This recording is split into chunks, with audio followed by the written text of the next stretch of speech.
ریاست اتر پردیش کے میرٹھ کے لسادری گیٹ پولیس اسٹیشن کے علاقے میں ایک ہی خاندان کے 5 افراد کو بے رحمی سے قتل کر دیا گیا۔ مرنے والوں میں شوہر، بیوی اور 3 کمسن لڑکیاں شامل ہیں۔ یہ خوفناک واقعہ سہیل گارڈن میں پیش آیا، جہاں قتل کے بعد نعش بوریوں میں باندھ کر کے بستر کے اندر چھپا دی گئی تھی۔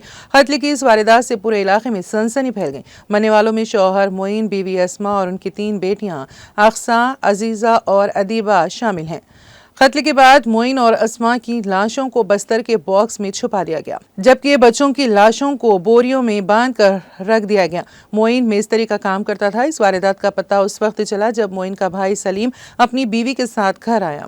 دروازہ اندر سے بند تھا اور چہارشنبے سے گھر میں کسی کو نہ دیکھنے کی اطلاعات ملی۔ دروازہ توڑنے پر گھر میں لاشیں ملیں اور پورے گھر کا سامان بکھرا ہوا تھا۔ پولیس کا ماننا ہے کہ قتل میں پتھر کاٹنے والی مشین کا استعمال کیا گیا ہے اور ان تمام کے سروں پر گہری چوٹ کے نشانات ہیں۔